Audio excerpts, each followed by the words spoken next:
morning and welcome to the 2024 Indo-Pacific Business Forum, live from Manila, the Philippines.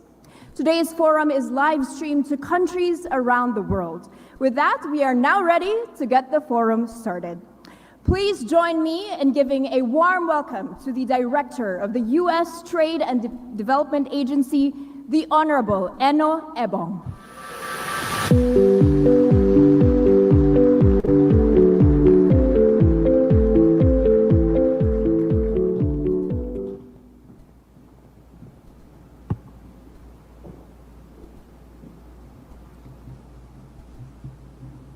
Your Excellency, President Marcos, Secretary Pascual, Assistant Secretary Crittenbrink, those of you around the world watching, and to all of you who have joined us here today, a very good morning and the warmest of welcomes to the 6th Indo-Pacific Business Forum.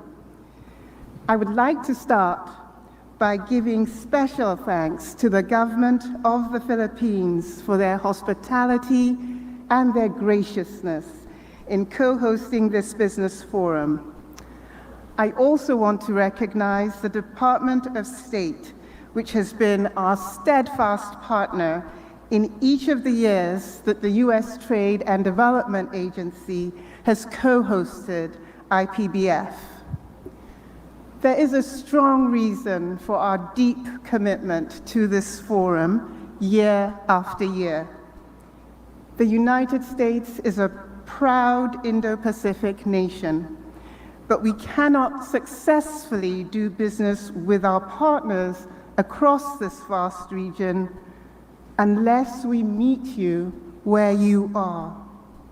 Nothing can replace the face-to-face partnership building, and nothing allows us to understand your priorities better than showing up, listening, and taking action together. This is vital because we share common challenges that can only be addressed through collaboration as equal partners. We are committed to a free and open Indo-Pacific and recognize that our shared prosperity is tied to strengthening the region's inclusivity and resilience. This requires high-quality infrastructure that is accessible to every community, every family, and every child. It requires taking action on climate and strengthening our supply chains. And it requires a joint commitment from our public and private sectors.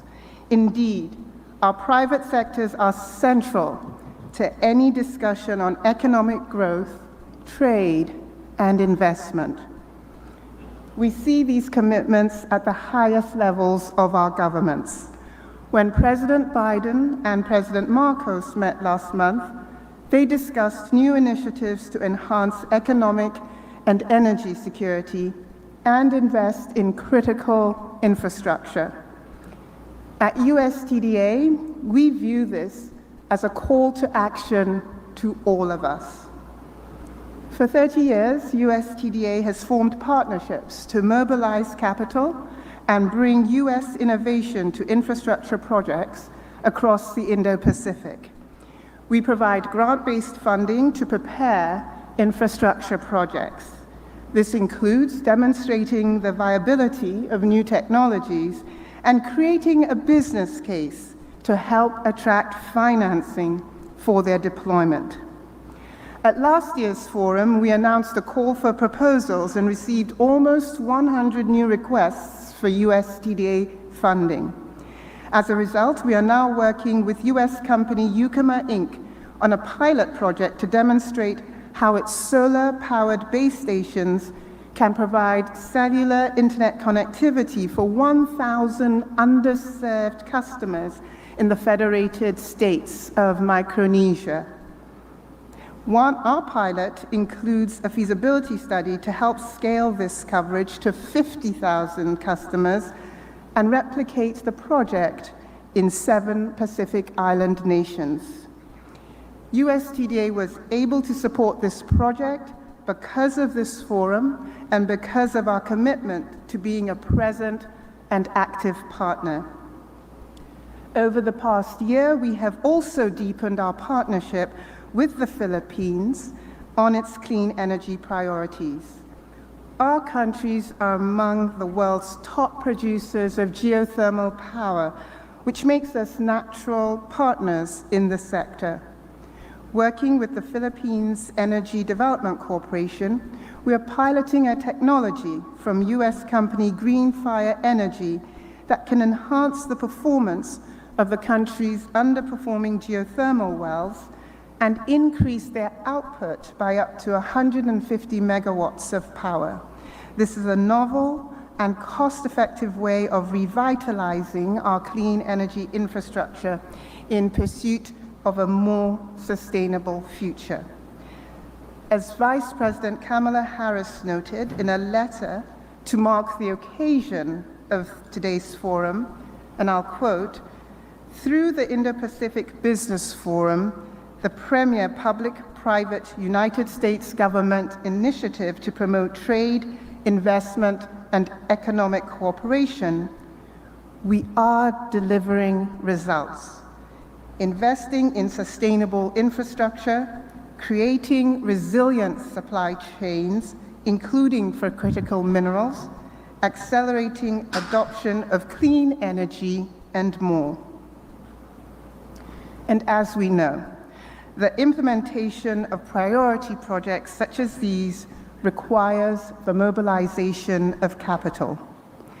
This is why the US government launched an investment accelerator under the Indo-Pacific Economic Framework, or IPEF, which will scale high-standard project financing for IPEF's emerging economies.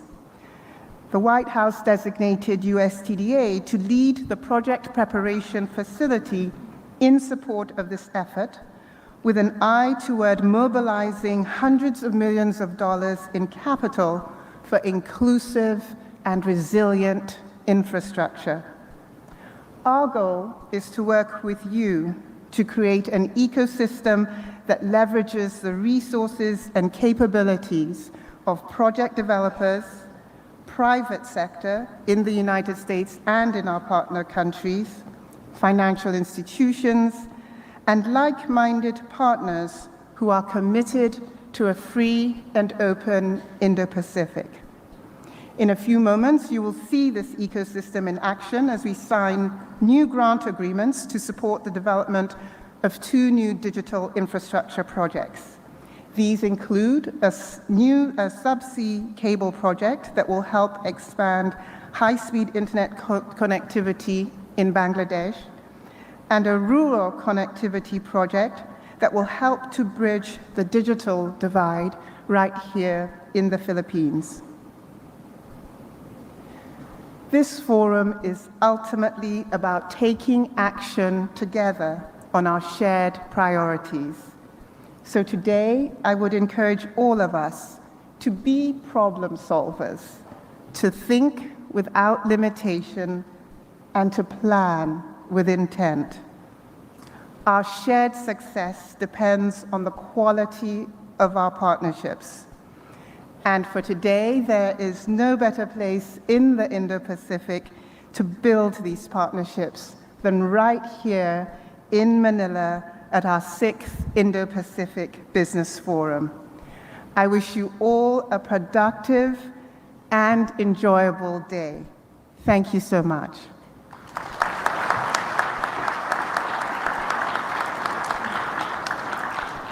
I would ask you now to please turn your attention to the screens to hear from the US Secretary of State, Antony Blinken.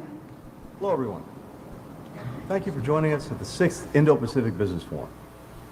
I'm grateful to President Marcos and our friends in the Philippines for co-hosting this gathering. As President Biden often says, the future of the 21st century economy is going to be largely written in the Indo-Pacific. The United States is working with our partners to deliver on a shared vision of a free and open, connected, prosperous, secure, and resilient region. When we talk about free and open, We mean problems will be dealt with openly. Rules will be reached transparently and applied fairly. And goods, ideas, and people will flow freely in the skies, across land, cyberspace, and the open seas. To realize this vision, we've launched new partnerships, like the 14-country Indo-Pacific Economic Framework, or IPEF, elevated and raised the ambitions of the Quad, reinvigorated our engagement with ASEAN and APEC. We've also boosted our engagement with the private sector, with the entrepreneurs, the innovators, and businesses of all sizes and sectors that are the engines of our economies and our prosperity. We created the Indo-Pacific Business Forum to provide an opportunity to forge new collaborations, to spur innovation, to drive investment in shared priorities. That includes emerging technologies, where our region is playing an enormous role in developing and deploying the innovations that will power our future, from semiconductors to artificial intelligence to clean energy. Together, we can build a trusted tech ecosystem that empowers our communities and grows our economies. We'll also focus on high-quality infrastructure. Just last month, through a partnership between IPEF and the Partnership for Global Infrastructure and Investment, the United States, the Philippines, and Japan announced the Luzon Economic Corridor. This project will connect high-impact economic areas, including hubs for agribusiness and chips manufacturing, across the Philippines through financially, environmentally, and socially responsible investments in rails and ports, unlocking even more prosperity. We want to pave the way for more transformative investments like this across the region.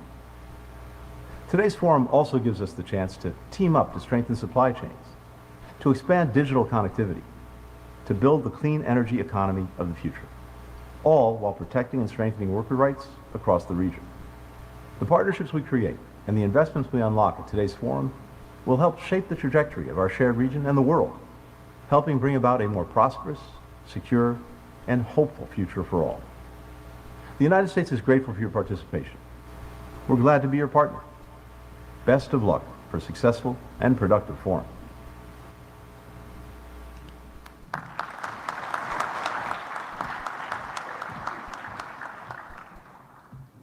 Please welcome the Assistant Secretary of the Bureau of East Asian and Pacific Affairs at the U.S. Department of State, the Honorable Daniel Crittenbrink.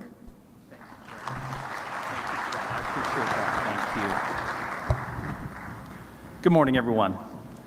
I'm deeply honored to be here with you today, and I want to wish you all a very good morning and, again, warmly welcome you to the 6th Annual Indo-Pacific Business Forum. President Marcos, thank you so much for being here, and more importantly, thank you for your partnership and for your leadership to strengthen all aspects of the U.S.-Philippines bilateral relationship, as well as our steadfast engagement on regional priorities, including particularly on the economic and commercial front. I'm confident, Mr. President, thanks to your leadership, our partnership and our alliance have never been stronger. Thank you very much. Distinguished government and business leaders from the United States, the Philippines, and the region, it's my pleasure to echo what my friend Eno Ebong just and warmly welcome you to this 6th Annual Indo-Pacific Business Forum. We greatly appreciate your supporting this year's IPBEF, and it's a privilege to be here in Manila together to focus on ways we can advance public-private collaboration across the region. Again, I'd like to offer a special thanks to our Philippine co-host, President Marcos, all of our senior officials here from the Philippines government, including Secretary Pascal, Secretary Manalo, Secretary Go, and many others.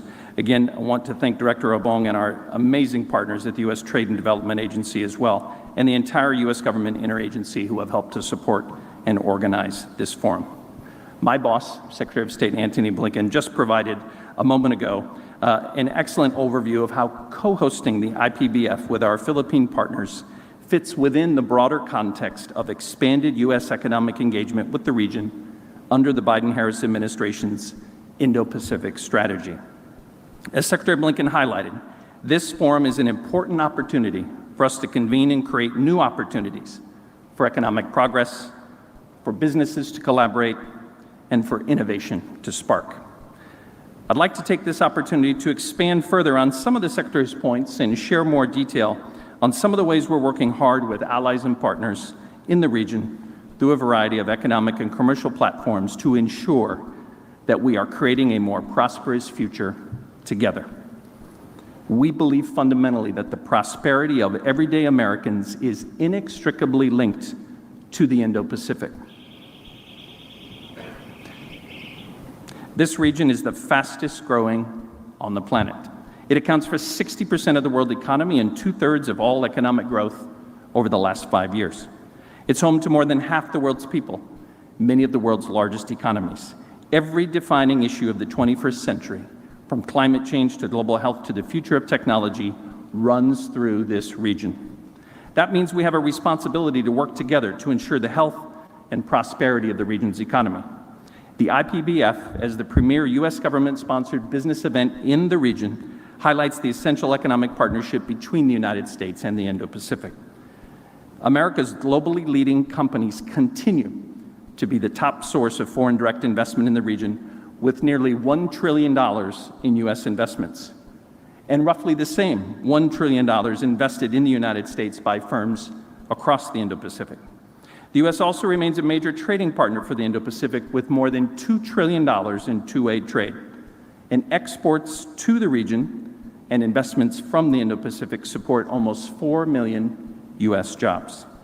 As the Secretary noted, the administration's Indo-Pacific strategy, launched just over 2 years ago, seeks to advance a free, open, secure, prosperous, and resilient region. At the core of this approach is building connections with allies, partners, and friends, both within and beyond the region, to create and support a lattice work or a network of strong and mutually reinforcing initiatives to build collective capacity and more innovatively tackle our shared problems together. Central to the Indo-Pacific Strategy's economic prosperity pillar are the Indo-Pacific Economic Framework for Prosperity, or IPEF, our continued support for APEC following the successful 2023 host year, the U.S. host year, and expanded economic cooperation through the Quad, as well as deepening economic ties with ASEAN. I'd like to say a little bit about each of these initiatives. Regarding IPEF, President Biden launched IPEF with 13 regional partners in 2022, providing an affirmative model for economic cooperation that addresses the major challenges of the 21st century, including supply chain resilience, trade, a clean energy transition, and anti-corruption. IPEF represents the administration's affirmative vision of economic cooperation in support of a free and open, connected, prosperous, and resilient Indo-Pacific. Importantly, the membership of IPEF reflects the economic diversity of this region, as well as the interconnectivity among partner countries that drives economic growth, job creation, and innovation. After starting negotiations only 2 years ago, the United States and our 13 partners substantially concluded 3 of the IPEF's 4-pillar agreements by the APEC Economic Leaders Week in San Francisco last November. And in doing so, they have built a foundation for continued collaboration in key areas for our economies. This includes a first-of-its-kind international IPEF supply chain agreement that recently came into force and gives partners new tools to collaborate to prevent supply chain disruptions and work together in the event of a severe supply chain interruption, delay, or shortage does occur. IPEF partners also substantially concluded negotiations on the Clean Economy Agreement, a groundbreaking international agreement that supports partners' clean economy transition and drives climate-related investment. IPEF partners also substantially included negotiations on the Fair Economy Agreement, an innovative agreement to strengthen anti-corruption efforts and enhance tax transparency and efficiency that aims to strengthen the investment climate in the region, decrease corruption's drag on GDP, and pave the way for new investments. The PGI IPEF Investment Accelerator that Eno mentioned just a moment ago will advance infrastructure collaboration by providing IPEF developing country partners with support to accelerate high-standard infrastructure investment in critical sectors like transportation, clean energy, and digital connectivity.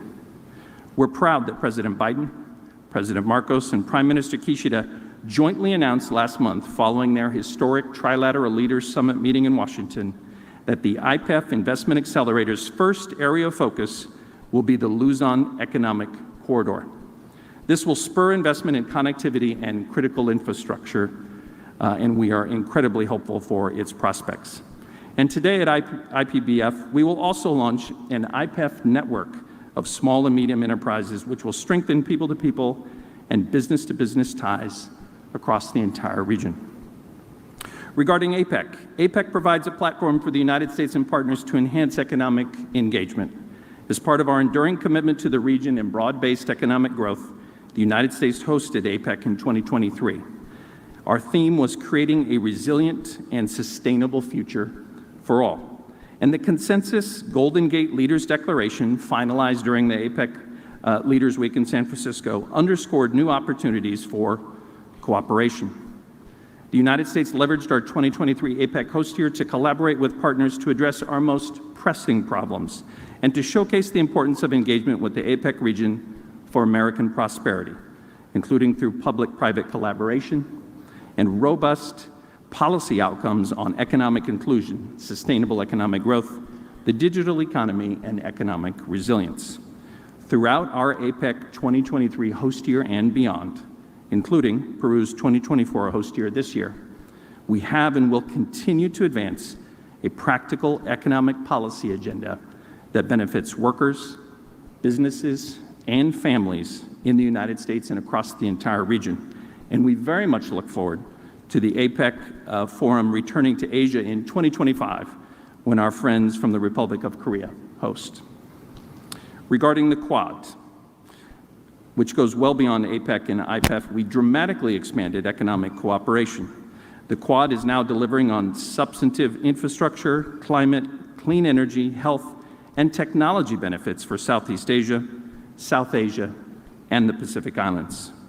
For example, through the Quad Vaccine Pledge, we and our partners financed, manufactured, and delivered over 400 million COVID-19 vaccine doses to the entire region. We continue to strengthen laboratory disease surveillance capabilities, provide digital health platforms, and develop outbreak response training for the region.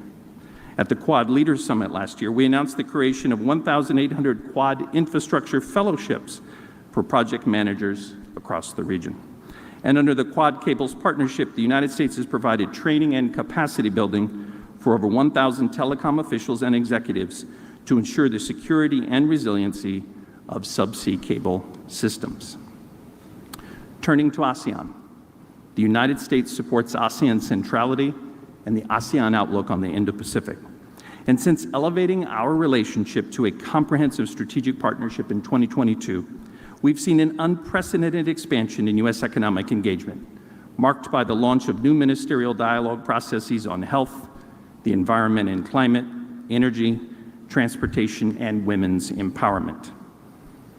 We are proud to be supporting Laos this year in its efforts as the 2024 ASEAN Chair, including by working with ASEAN on priorities that support Laos and its theme year of enhancing connectivity and resilience.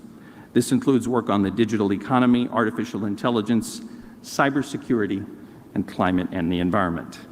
As a proud dialogue partner of ASEAN, the United States is responding to ASEAN member state requests by providing technical assistance on the development of the ASEAN Digital Economy Framework Agreement, including through research support, workshops, and stakeholder engagements to advance a fair, inclusive, and innovative economy. We welcome the issuance of ASEAN's AI Guide on Ethics and Governance, and will work with ASEAN to develop an AI roadmap, a complementary effort focused on providing national and regional recommendations. We're also committed to building a more resilient region. On climate, environment, and energy cooperation, we're supporting the advancement of the ASEAN Power Grid to enable increased multilateral trade of clean energy. And under the auspices of the ASEAN-US Health Cooperation Plan, we're launching new activities related to the ASEAN Public Health Emergency Coordination System. Now, our regional economic efforts in IPEF, APEC, the Quad, and with ASEAN are mirrored by the tremendous growth in our bilateral ties across the region. And we have actively strengthened economic ties with partners across the entire Indo-Pacific. Of course, we're delighted, Mr. President, that one of the outcomes of your visit to Washington in May 2023 was a commitment to co-host the Indo-Pacific Business Forum here in Manila, together with you and your government as our key partners in prosperity. It's been a busy 2024, for the U.S.-Philippines Economic Partnership. This included the Presidential Trade and Investment Mission led by Secretary Raimundo, and that included 50 American business leaders that announced more than $1 billion in investments, as well as high-level visits by Undersecretary of State for Economic Growth, Energy, and the Environment, Jose Fernandez, Assistant Secretary for Economic and Business Affairs, Ramin Tuloy, and the Millennium Challenge Corporation CEO, Alice Albright. And today, the IPBF brings U.S. government leaders from across the entire U.S. government, from USTDA, PGI, EXIM, DFC, USTR, Commerce, and the State Department here in Manila to engage with all of you on how we can strengthen the economic ties between our countries that we know will drive mutual prosperity across our two countries and the entire region for decades to come. So, across all these new U.S. economic efforts, the essential feature of our approach is to deepen our collaboration with allies and partners to drive sustainable and inclusive prosperity. And I'd like to close by again emphasizing the importance of the private sector in this effort, particularly including the many world-class American companies who are here in the room with us today. As our economies grow and develop, public-private collaboration will be the key ingredient. And today's forum is an opportunity for government officials and business representatives to hear each other's perspectives and build a foundation for even greater prosperity and collaboration in the future. Thank you very much.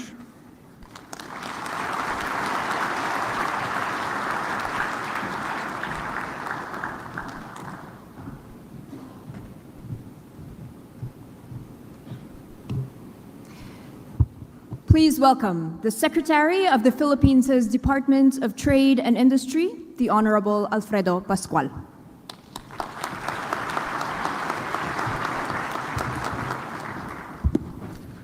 Ladies and gentlemen, the President of the Republic of the Philippines, His Excellency Ferdinand R. Marcos, Jr.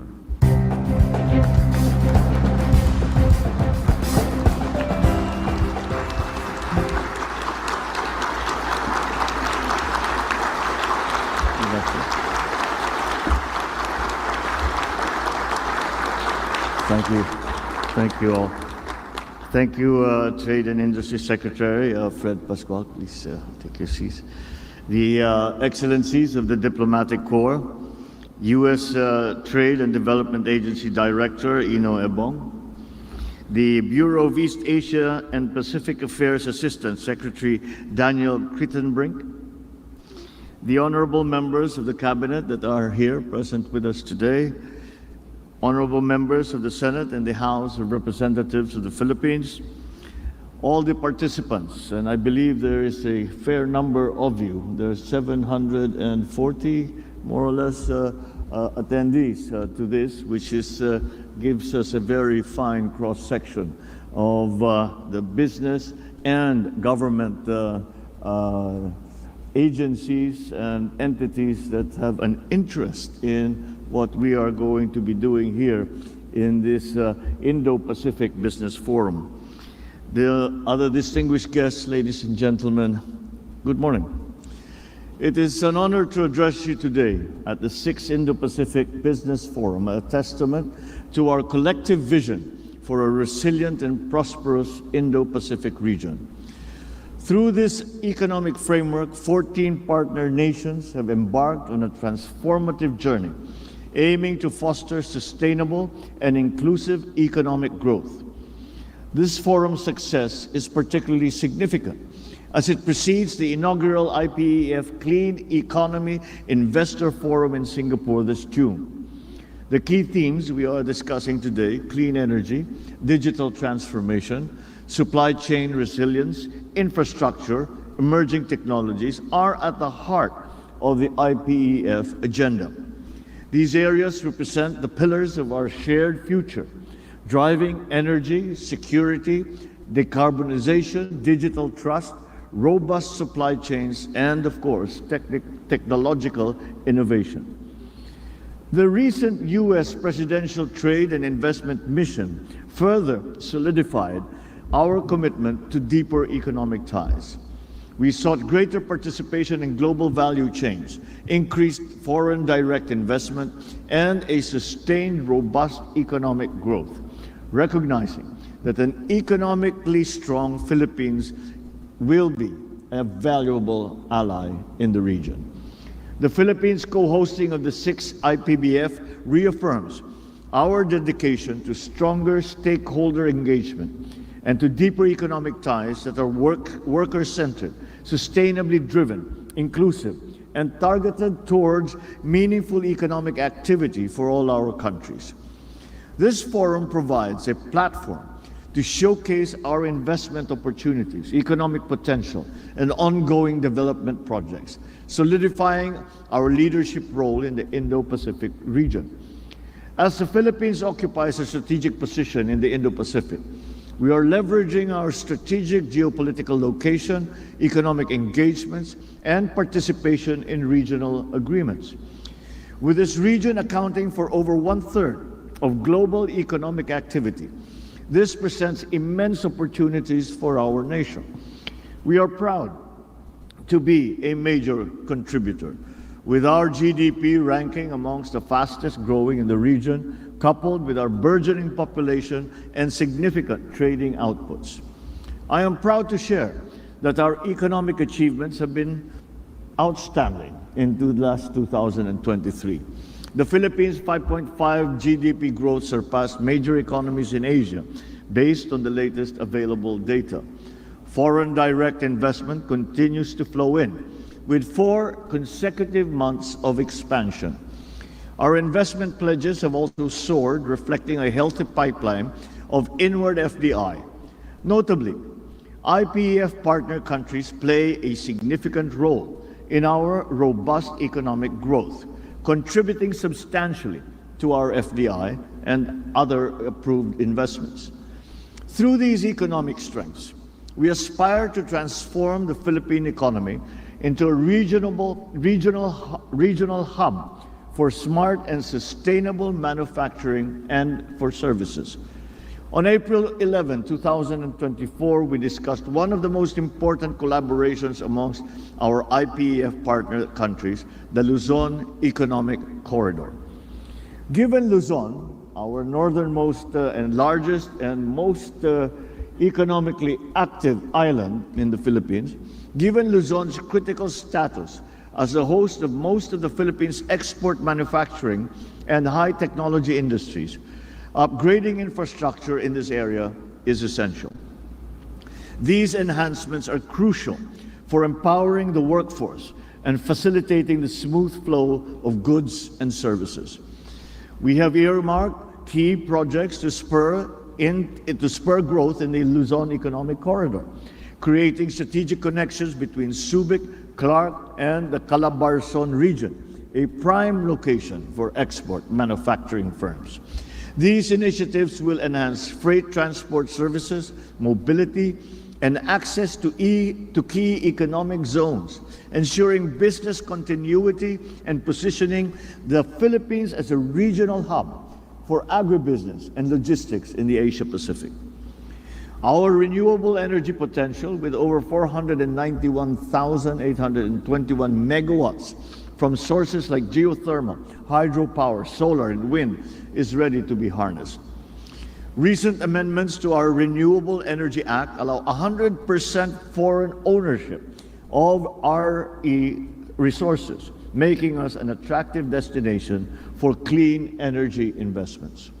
We intend to tap this vast potential as we target to increase the share of renewables in our power generation mix from the current 22% to 50% by the year 2040. Since the COVID-19 pandemic and other socio-political concerns exposed the vulnerabilities of supply chains, we also emphasize the need for diversification and for resilience.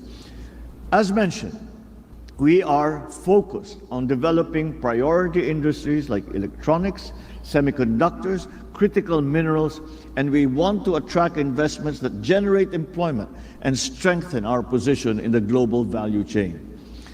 The Philippines is also embracing digital transformation with a government-led strategy to enhance digital infrastructure, connectivity, and business facilitation.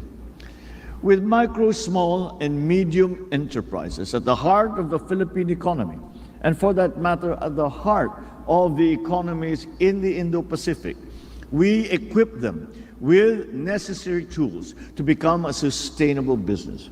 We believe that Indo-Pacific investors have the potential to contribute significantly to the expansion of such businesses. The Philippines also offers a strategic location with a robust experience and record in the IT BPM competencies and a strong direction towards upgrading business process outsourcing into knowledge process outsourcing, such as market intelligence, business analytics, legal services, and AI, amongst others. Furthermore, the Philippines can serve as a platform for companies to access the more than 600 million strong Southeast Asian consumer market. Our proximity to these growing economies can allow them to enter other supply chains and be part of inter-country economic systems, creating more opportunities for collaboration and for partnership. Our Build Better More infrastructure program, encompassing 185 priority projects worth 9.5 trillion Philippine pesos, is set to transform our nation's infrastructure landscape. These projects contribute to our goal to be the next logistics hub in Asia. But achieving this requires a whole-of-nation approach, particularly private investments. Therefore, we invite foreign investors to participate in this endeavor through public-private partnerships, engineering procurement, and construction contract, and for feasibility studies as well. With the Public-Private Partnership Code, we have accelerated the delivery of critical projects, fostering economic growth and enhancing the quality of life for all Filipinos. This landmark legislation makes collaboration between the government and the private sector even more efficient. Additionally, the recent establishment of the Maharlika Investment Fund, our sovereign wealth fund, demonstrates our strong commitment to strategically invest in key sectors that will accelerate national development. This fund plays a vital role in financing critical infrastructure projects, stimulating economic growth, and generating long-term returns for the benefit of all Filipinos. By mobilizing resources and attracting private capital, the Maharlika Fund will be pivotal in our goal of creating more opportunities for future generations. Let us now talk about transportation. While we have not yet reached the point of seamless, smart transportation, we are not standing still either. We have a wide range of programs and projects underway, all aimed at making our transport systems more efficient and our cities smarter. At the heart of this effort is our national transport policy. This policy recognizes the crucial role that transportation plays in our socio-economic development. This is about enabling inclusive and sustainable growth and helping us achieve our broader national goals. Since this program requires a coordinated effort, agencies such as the Department of Public Works and Highways, the Department of Transportation, and the National Economic and Development Authority are working together to develop and implement transportation projects that truly meet the needs of the Filipino people and of the Philippine economy. We are investing in everything from roads and railways to ports, to airports, all intending to create a transport network that is safe, efficient, and accessible to everyone. Such are the lessons learned from the pandemic. We are also embracing new technologies to make our transport systems smarter, more responsive to changing needs. There is a long way to go still, but we are committed to making the Philippines a leader in smart and sustainable transportation. And we believe that with the right investments and partnerships, we will achieve that goal. In terms of legislation, we are committed to creating a conducive business environment. Our game-changing reforms such as the Corporate Recovery and Tax Incentive for Enterprises, or CREATE Act, and initiatives like the Ease of Doing Business Act and the Green Lanes for Strategic Investments Executive Order underscore this determination to attract and to support foreign investment. Significantly, there is now in the book, in the pipeline, the Create More Act, which represents a significant leap forward as we expand and refine the incentives introduced under the original Create Act. Through this, we are making the Philippines even more attractive for investments, both local and foreign. With Create More, we enhance the existing incentives by widening the range of eligible activities and providing greater flexibility in the application process. Additionally, it streamlines administrative procedures, reducing bureaucratic hurdles, making it easier for businesses to access such benefits. Through these reforms, we assure you that the Philippine government is fully committed to supporting and facilitating your business endeavors in our country. We extend our hand in partnership and stand ready to provide any assistance that you may require as you navigate the business landscape of the Philippines. And last but not least, we are also at the forefront of actively promoting the Philippines as a prime investment destination through strategic partnerships such as free trade agreements and the generalized system of preference, ensuring that investors in the Philippines benefit from such preferential market access. Through our ties with different countries, our nation enjoys access to various markets, including the ASEAN market, the Regional Comprehensive Economic Partnership, the Philippines-Japan Economic Partnership Agreement, amongst others. These agreements underscore our commitment to fostering economic growth and international cooperation. With RCEP, investors can access other markets from RCEP countries by manufacturing and exporting their products from the Philippines. It is important as well, not just to be physically in the right location, but also to have access to other markets by way of FTAs and other tools. The Philippines is one of the best countries when it comes to all of these. Allow me to wear my salesman's hat for a little bit. Before I end, I want to emphasize the Philippine economy is not only growing, but I should say it is also thriving. In fact, we are one of the fastest growing economies in the world. We are committed to fostering and continuing this momentum.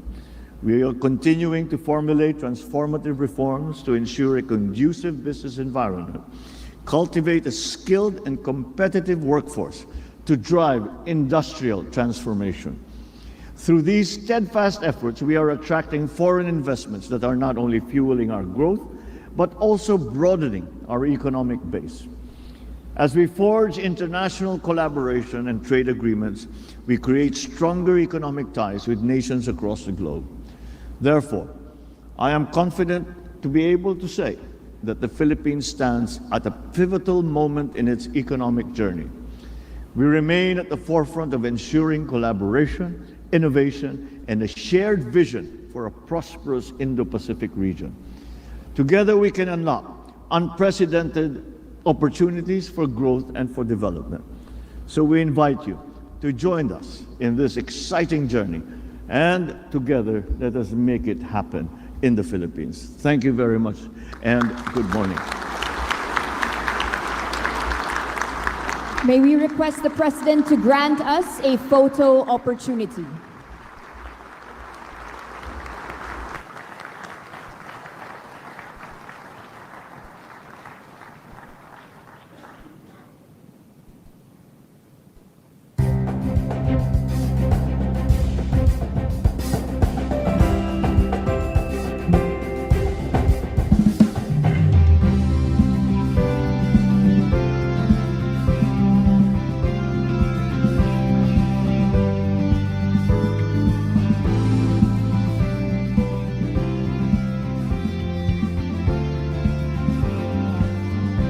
Thank you, Mr. President.